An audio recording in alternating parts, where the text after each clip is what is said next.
The decadrams of Syracuse are among the most sought after of all ancient coins. So if this is real, this is a home run.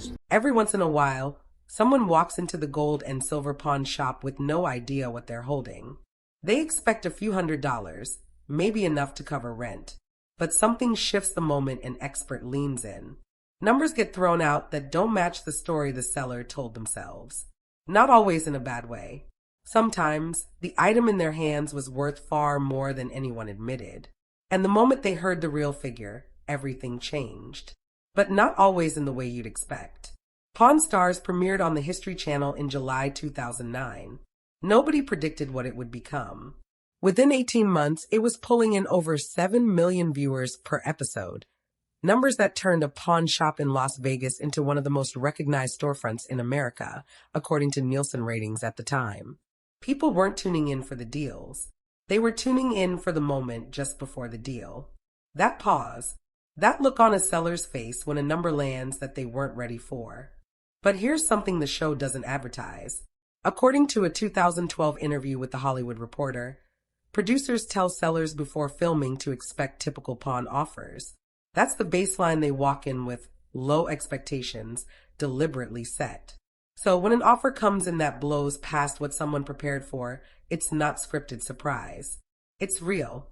And that's exactly what makes those moments land differently than anything else the show produces. The core tension was never really about money. It was about the gap, the distance between what someone believed an object was worth and what an expert quietly confirmed it to be. Most of the time, that gap runs in one direction. The seller overestimates. The expert corrects. The offer comes in low. That's the formula. That's what pays the bills and keeps the lights on at the gold and silver. Have you ever found something in your house you had no idea was valuable? Drop it in the comments, we want to know. The high offer, the moment where the number goes the other way, is genuinely rare. Rarer than the editing suggests. Rarer than most viewers realize. But when it happens, it cuts through everything. And across more than 2 decades of filming, one category of items kept showing up at the center of those moments again and again. It wasn't jewelry. It wasn't weapons. It wasn't coins. The answer is something most people would walk right past. And it kept finding its way into that shop in the most ordinary hands imaginable. Paper. That was the answer. Not gold. Not silver. Not the kind of thing you'd insure or lock in a safe. Just paper, old, fragile, easy to overlook.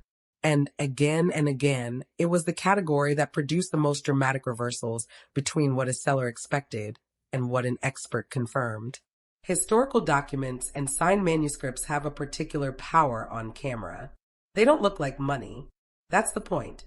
A handwritten letter sits in an envelope for 100 years, gets passed down through 3 generations, and ends up in a kitchen drawer next to takeout menus and expired coupons. The person holding it knows it's old. They just don't know what old means in this context. In one documented episode, a seller walked in with exactly that kind of letter. They believed it was a mid-grade Civil War artifact, something interesting, something historical, but nothing extraordinary. Their expectation was around $500. A professional authenticator was brought in. The letter dated to 1863. The signature was consistent with the Union General's known handwriting, matching verified samples in the authenticator's reference archive. The offer that came back was $4,200, more than 8 times what the seller had prepared for. According to the Manuscript Society's published valuation guidelines, authenticated Civil War correspondence from officer-level figures has appreciated by over 340% since 1990. The market for this material is quiet, specialized, and almost completely invisible to anyone outside of it. That seller had no way of knowing. Most people wouldn't. The camera held on their face for nearly 11 seconds before they responded. In television editing, that's an eternity. Producers don't let silence run that long unless something real is happening inside it. The seller accepted, but the hesitation wasn't about greed. It looked more like recalibration, the mental process of rewriting what something meant now that its value had been confirmed out loud. That pattern appeared again in a 2017 episode. A seller brought in a collection of early 20th century advertising posters, the kind of commercial ephemera that fills antique malls at $15 a piece. Their expectation was $400 for the lot.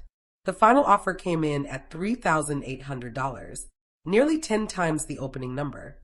Same dynamic, same pause, same quiet recalibration behind the eyes. Paper kept doing this, kept arriving in the shop underestimated, and leaving with numbers attached that changed how the seller understood what they'd been carrying. But paper wasn't the only thing hiding in plain sight. Some of the highest numbers ever broadcast on that show arrived in the shop carried inside plastic grocery bags, the kind people use for hardware store runs and weekly errands. What was inside those bags is a different story entirely. The plastic grocery bag became something of a recurring image on that show. A seller walks in, bag in hand, looking like they just stopped by on the way to somewhere else. Inside is something wrapped in a dish towel or stuffed into a shoebox. Something they describe, almost apologetically, as old junk. Stuff from a garage. Stuff from a grandmother's attic. Stuff they've been meaning to throw out for years, but never quite got around to. And then the number comes back. In season 9, a seller brought in a wooden folk art piece. They estimated it was worth around $150, maybe a little more if someone liked the look of it. An external folk art specialist was brought in to examine the joinery, the tool marks, the finish. What came back wasn't a guess.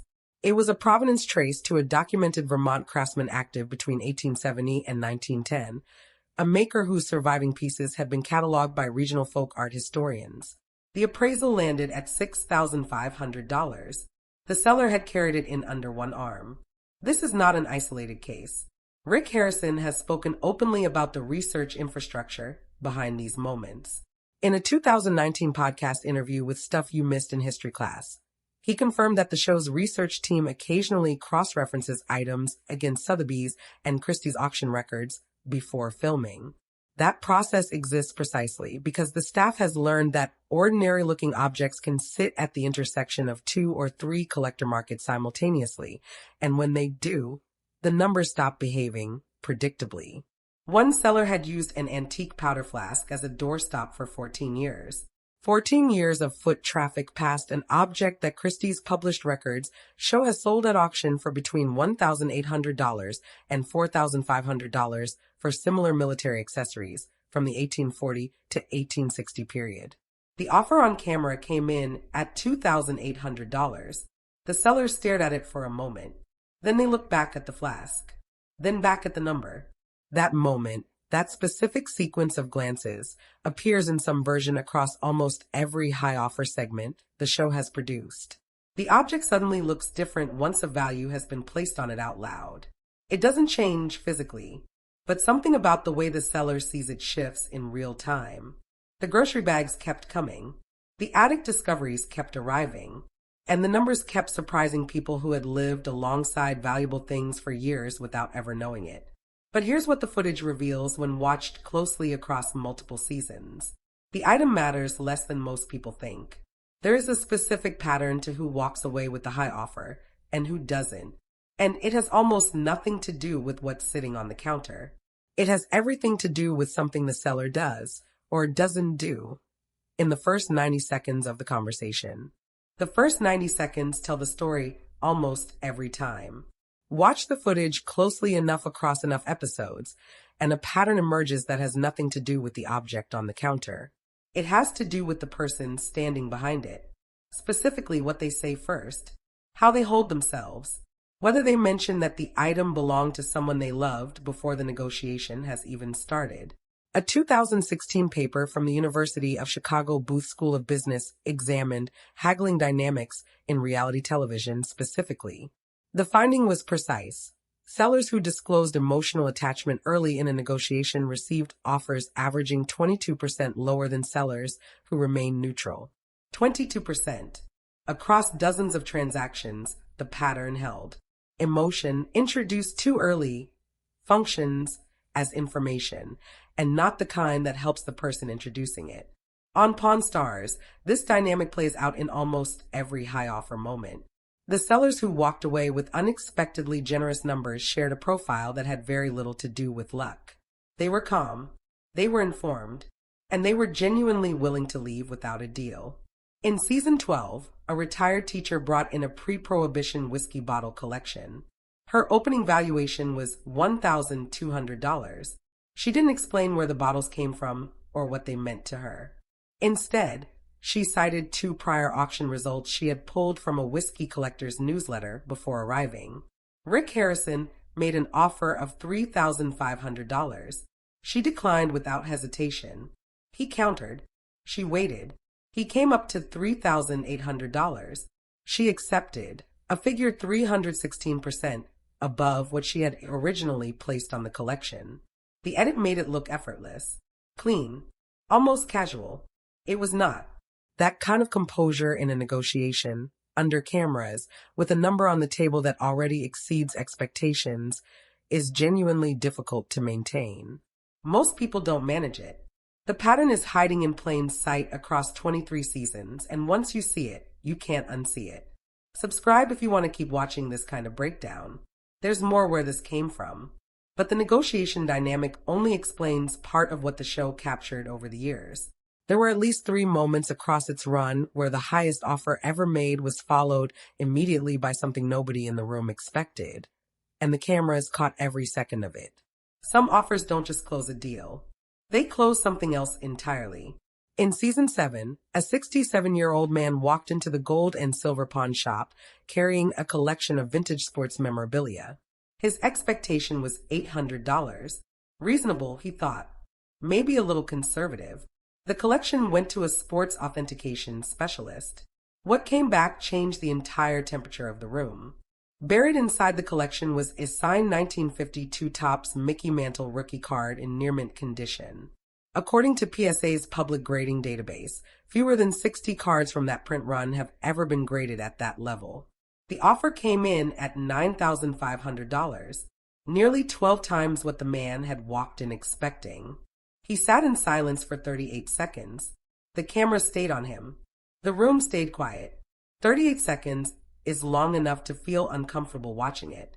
Long enough to understand that something was happening that had nothing to do with the transaction. That card had come from his father. It wasn't just a card. It was the last physical object connecting him to a person who no longer existed. And someone had just told him it was worth $9,500. He didn't sell. The show has produced hundreds of refusals. Most of them are strategic. A seller holding out for more, walking away to test the offer, planning to come back. This one wasn't that. This one was final in a way that required no explanation. In season 11, a different dynamic played out with equal force. A woman brought in a set of hand-painted porcelain she expected to sell for around $300. The offer came back at $4,200, 14 times her expectation. She accepted immediately. Then, according to a report in the Las Vegas Review-Journal, she donated the full amount to a Nevada children's hospital. She hadn't planned it before walking in. The number made it possible. That man sat in silence for 38 seconds and then walked away. Most people watching that couldn't understand it, but maybe some of you could. There are things in every family that aren't really about money, and everyone knows it except the people trying to buy them. These moments reframe what the show was actually documenting across all those seasons. Not commerce, not haggling, the collision between what something is worth on a market and what it means to the person holding it. Those two things almost never match. And the gap between them, that silence, that 38 seconds, is where the real story lives. But the rarest version of this moment is something different altogether. The show has only captured it twice. It happens when the seller already knows exactly what the item is worth and still walks in completely underprepared for what happens next. Most people who walk into that shop are hoping not to get taken advantage of. They do a little research, maybe check a few prices online, maybe ask a friend who knows antiques. Then they walk in and hope for the best. The sellers in seasons 10 and 15 did something different. They arrived prepared, documented, confident in the numbers they were carrying, and they still got surprised. In season 10, A seller brought in an 18th century French pocket watch with a certified appraisal already in hand. The appraisal placed its value at $5,000. That figure hadn't come from a guess. The seller had cross-referenced 3 separate antique watch databases before walking through the door. By any reasonable measure, they had done the work. They knew what they had. Rick brought in an external horologist.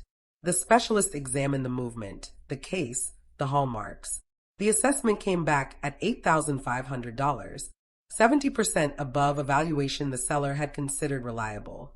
The seller left with more than they came in expecting, not because they got lucky, but because the watch existed at the edge of 2 overlapping collector markets simultaneously. Horology collectors and French decorative arts collectors both wanted it. That overlap created a demand the seller's research hadn't fully captured. The same dynamic surfaced in season 15. A collector brought in authenticated concert posters from events tied to the 1967 and 1969 Woodstock adjacent festival circuit. The seller ceiling was $2,500, a number built on careful research and prior sale comparisons. The offer came back at $4,100. Again, the item sat at a crossroads. Rock memorabilia collectors and vintage graphic design collectors were both competing for the same limited supply of surviving material from that era. These cases weren't flukes, and they weren't accidents. They were the predictable result of assets operating in markets where even specialists disagree on value.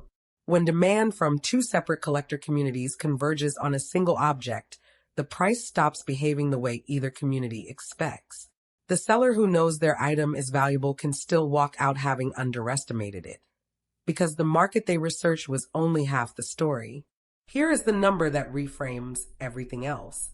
Across 23 seasons and over 500 episodes, moments where sellers receive more than 200% of their expected value account for fewer than 4% of all transactions shown on screen. That figure comes from a fan-cataloged episode database maintained at PawnStarsDB.com, one of the most comprehensive records of the show's transaction history available. For percent, in a series built around buying and selling, the moments this video has spent its entire runtime examining are, statistically, almost invisible. That rarity is not incidental. It is the mechanism. The show's formula depends entirely on the low offer being the default. The counter that comes in at half what the seller hoped for, the expert who delivers bad news with a sympathetic nod, the walkaway that ends with nothing changing hands. Those moments are the baseline. They are what make the exceptions land with the weight they do. Without the pattern of disappointment running underneath everything, a $9,500 offer on an $800 expectation is just a number. With it, the number becomes something else entirely. A 2021 academic analysis published in the Journal of Popular Culture examined reality television commerce programs and argued that shows like Pawn Stars function as economic morality plays, formats where knowledge and composure are visibly rewarded and ignorance is visibly penalized. The argument is persuasive, but the data complicates it. Across the 12 high-offer cases reviewed here, the financial reward was almost secondary to what the moment revealed about the seller's relationship to the object itself. The man who inherited the Mickey Mantle card didn't leave with $9,500. The woman who received $4,200 for porcelain gave every dollar away. The retired teacher who outmaneuvered Rick Harrison in a whiskey bottle negotiation walked out ahead. But what she'd really demonstrated was preparation, not luck. The shop is a backdrop. The object is a mirror. And the number, when it finally lands, reveals something the seller has always known about what they were carrying, whether they admitted it or not. Every number on this show tells 2 stories, the one about the object and the one about the person holding it. The next video goes deeper into the moments that didn't make it to air, the offers that were made, accepted, and then quietly reversed. That story is a different kind of reveal, entirely.